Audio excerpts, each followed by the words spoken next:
No, we're really excited about this partnership between LucasArts and the Air Museum Planes of Fame, and it's just one other way for us to get the story of aviation history out to the public. It's one thing to sit at a coffee table and talk about how it was in the old days, but when a veteran can come out here and can lean against the P-47 and lean against a Hellcat until, that brings a lot of personal feelings right up. And we've had the opportunity to witness a lot of that, and it's pretty interesting. Facility, we have the USS Enterprise CV-6 hangar, which is a kind of a living replica of the hangar deck of the famed World War II aircraft carrier. And it houses many of the Air Museum's naval aircraft, including the F-4U Corsair, made famous by TV series Baa Baa Black Sheep. We have the Hellcat, the Grumman F-6F Hellcat, which is really had the highest kill ratio of any fighter during World War II at 19-1.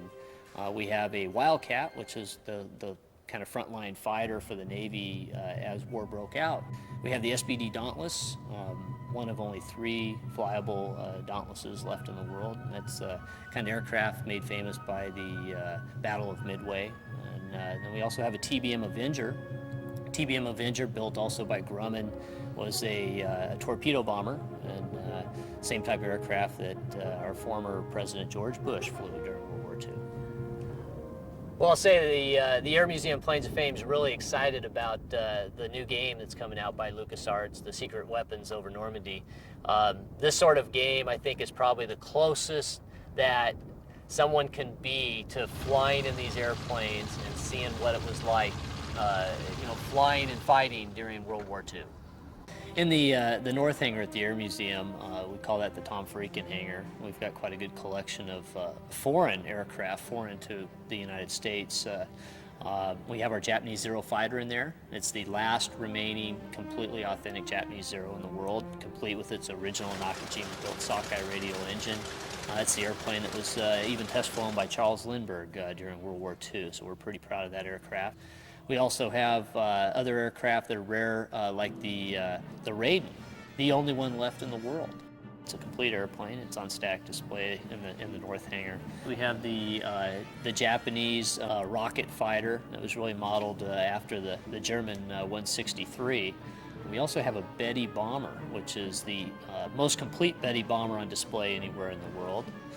Some of the British airplanes we have, the Hawker Hurricane, and then we also have the Mark 9 Spitfire that has a unique history, having shot down 2 Messerschmitt 109s and shot up a 190. There are so many of the veterans that are telling their story finally. It's finally time to pass that on, and the stories have always been out there, but I think now, in our society too, there were times in Hollywood where the war story was all about the bullets, and about the hardware. But now it's a human side. Every story's got a human side, and these guys, friends and foes that fought in the war, there's some amazing things that they did and why they did them. The German aircraft here at the Air Museum Planes of Fame, we've got a few original aircraft and then also a few life-size replica aircraft.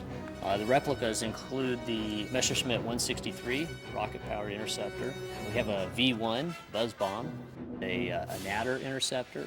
The Heinkel 162 is an aircraft that was captured and brought back to the United States, and was even flown by Bob Hoover near Rock Dry Lake towards the end of World War II. You ask what the difference between a static collection and a flyable collection is, and we always equate it to what a wax museum is like versus going to the zoo. At a wax museum, you see the likenesses, and that's all they are. And you go to the zoo, it's the real thing. The animals roar, and you see them walking around. Well, these airplanes are all alive, and we try to keep as many of them going as we can. Yeah, we really encourage the younger generation to come out and participate in a place where aviation history comes to life. A place where the airplanes could be seen not just on the ground or in the back of a hangar somewhere, but actually in their natural environment, in the sky. And even these people who come out and become members, join the museum and participate. They can go flying in the aircraft, and that's something that can't be done too many other places in the world.